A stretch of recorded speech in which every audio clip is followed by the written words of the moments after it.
Hi friends, I am Shweta Goyal and this video is in continuation of previous video in which we have studied about the concept of indifference curve and we have started the ordinal utility theory of consumer equilibrium.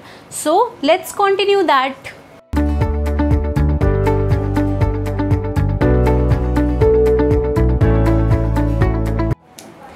तो आज हम शुरू कर रहे हैं concept of budget line, जो ordinal utility theory का ही एक पार्ट है और जो हमें हेल्प करेगा कंज्यूमर एनालिसिस और कंज्यूमर इक्विलिब्रियम आइडेंटिफाई करने में।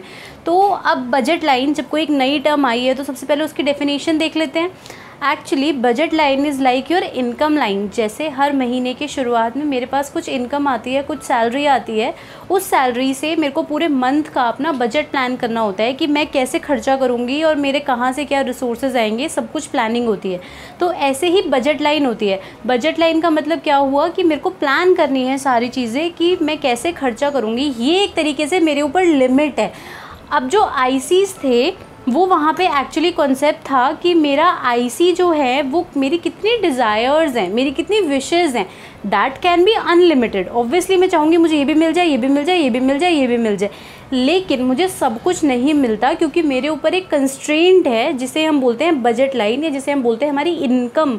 हम जो चाहें सब कुछ नहीं खरीद सकते क्योंकि हमारे पास एक लिमिटेड इनकम है। लिमिटेड इनकम है, इसीलिए हम अपनी इनकम के हिसाब से ही चीज़ें खरीद पाते हैं या हम स्पेंड कर पाते हैं। तो बजट लाइन क्या बोलती है? बजट लाइन बोलती है कि combination of two goods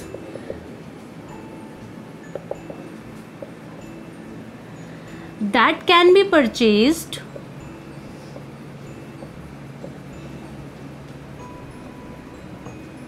within limited income. It means कि मेरे पास मान लो 10,000 की इनकम है तो मैं उस 10,000 की इनकम में हो सकता है मैं सारे के सारे पिज़्ज़ा ख़रीद लूँ, हो सकता है मैं सारे के सारे बर्गर ख़रीद लूँ, या फिर हो सकता है मैं इन दोनों का कॉम्बिनेशन ख़रीद लूँ। मतलब थोड़े से पिज़्ज़ा, थोड़े से बर्गर। अब ये कॉम्बिनेशन कुछ भी हो सकता है, कुछ भी, कि मैं 5 पिज़्ज़ा ले लूँ, 2 बर्गर ले लूँ, 5 बर्गर ले लूँ, 2 पिज़्ज़ा ले लूँ। बट उसका मतलब क्या होता है, ये सेम हमारे पास सिर्फ 10,000 है, हम 10,000 ही खर्च कर सकते हैं, उससे ज़्यादा हम नहीं कर सकते। हमें सिर्फ उसमें रहकर ही अपनी चीज़ें फाइंड आउट करनी है। तो उसे हम बोलते हैं हमारी बजट लाइन, जो एक कंज्यूमर के ऊपर एक कंस्ट्रेंट की तरह काम करता है और उसके अंदर ही रहकर उसे अपना कंजम्पशन करना होता है। अब जब हमने बजट लाइन देखी है तो इस बजट लाइन की कुछ ना कुछ इक्वेशन होगी। जैसे हमारे पास इंडिफरेंस कर्व की इक्वेशन थी, तो हमारे पास जो बजट लाइन है इसकी इक्वेशन होती है P X plus P Y should be less than equals to M. अब यहाँ पे इंडिविजुअल टर्म्स का मतलब समझना ज़रूरी है। क्या होता है? पी एक्स का मतलब होता है प्राइस ऑफ एक्स। एक्स क्या है? हमारा एक गुड है। मान लो यहाँ पे पिज़्ज़ा है, ठीक है, तो उसका जो प्राइस होगा वो पी एक्स होगा। एक्स क्या होगा? Quantity of x. It means मैंने कितनी क्वांटिटी पिज़्ज़ा ख़रीदा, मैंने 2 खरीदे, 3 खरीदे, कितने खरीदे। अब जो पी एक्स है इसका मतलब होगा एक्सपेंडिचर ऑन एक्स। मतलब अगर मैंने मान लो 100 रुपये का एक पिज़्ज़ा है, 5 पिज़्ज़ा खरीदे हैं, तो मैं दोनों को मल्टीप्लाई कर दूंगी तो मेरा आ जाएगा मैंने टोटल पिज़्ज़ा पे कितना खर्चा किया। That is what shown by P X, ठीक है। अब हमारा पी वाई का मतलब है price of Y. Price of Y मान लो यहाँ पे है बर्गर, तो बर्गर का कितने प्राइस है। फिर वाई का मतलब है क्वांटिटी ऑफ वाई, हमने वाई की कितनी क्वांटिटी खरीदी। और फिर हमारा पी वाई डॉट वाई आएगा कि हमारा एक्सपेंडिचर ऑन वाई कितना है, ठीक है, कि हमारा वाई का एक्सपेंडिचर कितना है। अगर एक बर्गर हमारा 50 रुपये का था, हमने 10 बर्गर खरीदे तो हमने उस पर 500 रुपये का खर्चा किया।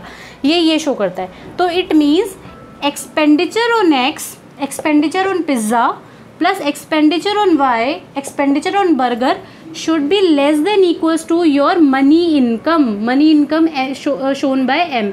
यहाँ पे हमने इसे एम से शो किया है। ये एक कांस्टेंट नंबर है, ये चेंज नहीं होता। अगर मेरी 10,000 सैलरी है तो 10,000 ही है। अब ये मेरे ऊपर चॉइस है कि मैं या तो उस 10,000 के 10,000 सारे खर्च कर दूं। अगर मैं 10 के 10 खर्च कर दूंगी तो मैं एक्स पे खर्चा करूंगी, वाई पे खर्चा करूंगी, या हो सकता है मैं 9,000 खर्च करूं और मैं 9,000 इन 2 कमोडिटीज़ पे कंज्यूम करूं। ठीक है, तो ये मेरी क्या आती है बजट लाइन की equation, Px.x plus Py.y equals to m। इसका मतलब ये होता है expenditure on good 1 plus expenditure on good 2 should be equal to your money income. ठीक है, ये समझ आ गई। ये क्या थी हमारी बजट लाइन की पूरी इक्वेशन। अब अगर मैं इस इक्वेशन को डायग्रामेटिकली प्लॉट करूं तो क्या होगा। फॉर एग्जाम्पल मान लो मेरा Px है 10 और मेरा Py है 20। ठीक है, मेरा Px कितना है 10, Py है 20, x मुझे नहीं पता, y मुझे नहीं पता, लेकिन मेरी टोटल मनी इनकम है 1,000। ठीक है, मनी इनकम पता है मेरे महीने में मेरे पास 1,000 रुपये आए। अब मुझे वो x पे खर्च करने हैं, y पे खर्च करने हैं, इसका प्राइस इतना है, इसका प्राइस इतना है। अब मान लो मैं y कंज्यूम कर रही हूँ 0, y कंज्यूम कर रही हूँ 0, तो यहाँ पे मैंने y की वैल्यू रखी 0, तो ये पूरी टर्म 0 हो गई। अब यहाँ से मैं x की वैल्यू निकाल सकती हूँ, m कितना है मेरा 1,000, तो Px डॉट इक्वल्स टू 1,000। तो यहाँ से x की वैल्यू कितनी आएगी 1,000 डिवाइडेड बाय Px जो कि 10 है। ठीक है, तो ये क्या था जब हमारा y 0 है, तो y 0 है तो इट मीन्स हम यहाँ कहीं लाए करेंगे, यहाँ पे हमारा आ जाएगा 0, सॉरी यहाँ पे हमारा आएगा, ये कितना आएगा 100 एंड 0। यहाँ पे हम क्या कर रहे हैं, हम y बिल्कुल कंज्यूम नहीं कर रहे, हम y 0 कंज्यूम कर रहे हैं और हम x की 100 कमोडिटी कंज्यूम कर रहे हैं। 100 ये कहाँ से आया, जब हमने मनी इनकम को प्राइस ऑफ x से डिवाइड कर दिया। यही तो किया ना हमने, मनी इनकम थी 1000 और प्राइस था 10, जब हमने इन दोनों को डिवाइड कर दिया तो हमारे पास ये पॉइंट आया। अब मान लो हम x 0 कंज्यूम कर रहे हैं, सारा का सारा खर्चा हम y पे कर रहे हैं, तो जब हम x कंज्यूम कर रहे हैं तो ये वाली टर्म 0 हो जाएगी। तो इक्वेशन क्या बचेगी, Py.y should be equals to 1,000। तो यहाँ से y की वैल्यू कितनी आएगी 1,000 डिवाइडेड बाय Py कितना है 20, तो यहाँ पे हमारी कितनी वैल्यू आ जाएगी 50 आएगी ना। तो यहाँ पे जब x 0 है तो यहाँ पे मेरा कितना आएगा 50, जो कि कैसे आया m divided by P of y। ठीक है, तो इन दोनों को जब मैं ज्वाइन कर दूंगी तो ये मेरी आ जाएगी बजट लाइन। यहाँ पे अब मैं कहीं पे भी कंज्यूम करूँ कितना भी, तो ये मेरा डिफरेंट कॉम्बिनेशन ऑफ 2 गुड्स दिखाता है जो मेरी सेम इनकम में मैं कंज्यूम कर सकती हूँ। ठीक है, तो ये मेरी क्या आएगी बजट लाइन। अब जब मैं सारी इनकम खर्च कर दूंगी तो ये मेरी बजट लाइन आएगी, लेकिन अगर मैं उससे बजट इनकम से कुछ कम खर्च कर रही हूँ, दैट इज़ ये वाला पोर्शन 7,000 8,000 कितने भी खर्च कर लूँ, तो इसको हम बोलते हैं बजट सेट। इसको हम क्या बोलते हैं बजट सेट। तो ये पूरा कॉन्सेप्ट था बजट लाइन का। बजट लाइन की इक्वेशन देख ली, बजट लाइन का डायग्राम देख लिया। अब हमें एक चीज़ और जाननी है इसके बारे में, slope of budget line. Slope of budget line जो होता है वो होता है -P1 by P2। P1 minus इसलिए क्योंकि नेगेटिव है और इसका जो स्लोप होगा वो होगा P1 बाय P2। ठीक है, तो ये इसका स्लोप होता है। अब एक और जो हमें बजट लाइन में चीज़ देखनी है लास्ट, वो ये है कि बजट लाइन शिफ्ट कब होती है और कब वो रोटेट होती है। ठीक है, अब हमें ये देखना है कि बजट लाइन कब शिफ्ट होती है कब रोटेट होती है। अब देखना, ये हमारी थी बजट लाइन जो हम कोई भी कंज्यूमर कंज्यूम कर रहा था उसके लिमिटेड इनकम में। मान लो उसकी इनकम, मान लो ये थी तुम्हारी बजट लाइन 1,000, अब उसकी इनकम जो बजट लाइन उसकी इनकम जो बढ़ के वो 2,000 हो गई, तो उसकी जो बजट लाइन होगी वो बाहर की तरफ ऐसे शिफ्ट हो जाएगी। ठीक है, और अगर उसकी इनकम कम होगी तो उसकी बजट लाइन जो है वो इनवर्ट शिफ्ट हो जाएगी। इसे हम बोलते हैं शिफ्ट ऑफ बजट लाइन। लेकिन अगर मैं सेम केस देखूँ रोटेट का, तो रोटेट का मतलब होता है ये हमारी ओरिजिनल बजट लाइन थी 1,000 इनकम। अब हमारी इनकम उतनी ही है, लेकिन जो प्राइस ऑफ x है वो 10 की जगह अब 5 हो गया, वो 10 की जगह 5 हो गया। तो तुम अब कितने खरीद सकते हो, 1000 को डिवाइड करो 5 से, तो हम कितने खरीद सकते हैं 200। पहले हम कितने खरीद पाते थे 100। तो हमारी जो बजट लाइन होगी वो रोटेट हो जाएगी टुवर्ड्स x। ठीक है, और यहाँ पे हमने क्या देखा, प्राइस ऑफ x कम हुआ, लेकिन अगर प्राइस ऑफ y कम हो जाए तो हमारी जो बजट लाइन होगी वो रोटेट हो जाएगी वाई की तरफ, ठीक है। तो इसे हम बोलेंगे पी वाई जो है वो कम हो गया, ठीक है, समझ आया। P Y is less than, P Y की तरफ रोटेट होगी जब पी वाई का प्राइस कम होगा, और अगर मान लो प्राइस ऑफ एक्स बढ़ जाता तो ये अंदर की तरफ रोटेट हो जाती, ये भी अंदर की तरफ रोटेट हो जाती, ठीक है। तो ये हमारा था कुछ शिफ्ट और रोटेट का कॉन्सेप्ट। अब बस इसमें जो आखिरी ऑर्डिनल यूटिलिटी थ्योरी में बचा है वो हमें समझना है कि कंज्यूमर इक्विलिब्रियम कैसे आता है। कंज्यूमर इक्विलिब्रियम निकालना है अब हमें using IC and budget line. अब देखो इंडिफरेंस कर्व में हमने क्या जाना कि एक कंज्यूमर कितना चाहता है, कितना विश करता है कि वो कंज्यूम करे, लेकिन बजट लाइन उसे ये बताती है कि तुम कितना कर सकते हो। अब मैं चाहती हूँ मेरे पास ऑडी आ जाए, लेकिन मैं सिर्फ अफोर्ड ऑल्टो कर सकती हूँ, तो ये ऑल्टो जो अफोर्ड करना है ये मेरा बजट लाइन मुझे बता रहा है, और जो मेरी विश है, डिज़ायर है, वो ऑडी बता रही है, ठीक है। तो यहाँ पे हमारा आईसी जो है वो हमारी विश है, हमारी डिज़ायर है, लेकिन जो हमारी बजट लाइन है वो हमारी क्या है, वो हमें हमारी लिमिट बताती है, हमें हमारा लेवल बताती है, ठीक है। तो अब हमने आईसी, और जब हम इसको एक डायग्राम पे प्लॉट करेंगे, ये हमारा हो गया आईसी, ये IC1 हो गया, ये IC2 हो गया, और ये IC3 हो गया। ये हमारी क्या हो गई, AB जो हो गई वो हमारी क्या होगी, बजट लाइन। तो ये हमारी बजट लाइन है, ये हमारे ICs हैं। तो जो इक्विलिब्रियम होगा वो वहाँ होगा जितना मैं चाहूँगी और जितना मैं अफोर्ड कर पाऊँगी वो इक्वल हो जाएगा। इट मीन्स मैं चाहती भी ऑल्टो हूँ और मुझे मिल भी ऑल्टो रही है, ठीक है, मैं अफोर्ड भी ऑल्टो कर पा रही हूँ, तो वो इक्विलिब्रियम आएगा। तो यहाँ पे इक्विलिब्रियम की कंडीशन क्या हुई, जहाँ पे टेंजेंसी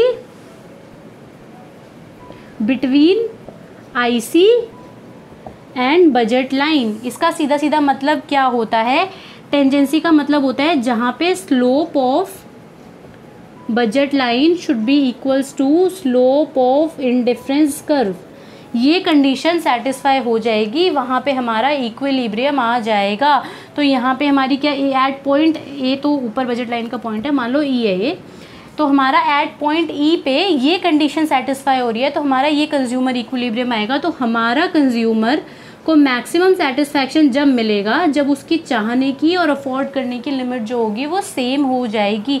अब अगर मैं इस कंडीशन को मैथमेटिकली लिखूँ तो ये कैसे आएगा, स्लोप ऑफ बजट लाइन अभी हमने क्या निकाला था, P1 by P2, P1 is X, P2 is Y। अब मैं यहाँ पे अगर स्लोप ऑफ IC मैंने लिखा था delta change in Y upon में डेल्टा चेंज इन X, इसको अगर मैंने और सिंप्लीफाई किया था तो ये आया था, इसकी जगह हम लिख सकते हैं MU of X upon MU of Y। तो इसको अगर मैं X को इधर ले जाऊँ और Y को इधर ले जाऊँ तो क्या बनेगा, MU of X divided by PX should be equals to MU of Y divided by PY। ये हमारा इक्विलिब्रियम कंडीशन आएगी जहाँ पे दोनों कंज्यूमर जो हैं वो, सॉरी, जहाँ पे एक कंज्यूमर जो है वो इक्विलिब्रियम पे आ जाएगा, वो कमोडिटी का मैक्सिमम सेटिस्फैक्शन कर रहा होगा, और इसीलिए हम यहाँ पे डिसाइड कर लेंगे कि हमारी ये इक्विलिब्रियम कंडीशन है। और अगर वो इससे ज़्यादा या इससे कम कंज्यूम करेगा तो उसकी जो यूटिलिटी होगी वो कम होगी। अब अगर मान लो कंज्यूमर इस पे ना हो और वो इधर, या मतलब ज़रूरी थोड़ी ना है कि वो इसी पे हो, अगर मान लो इधर उधर किसी और पॉइंट पे हो तो कैसे होगा, मान लो वो पॉइंट,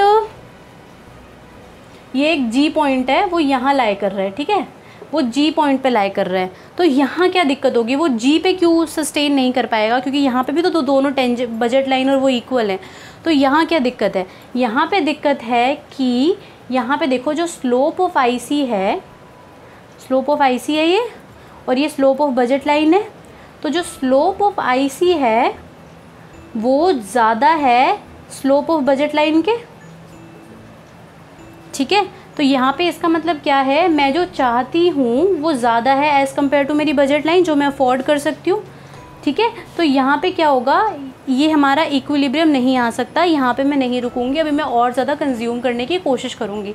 ऐसे ही जब यहाँ पे होगा तो यहाँ पे जो क्या होगा, स्लोप ऑफ IC जो होगा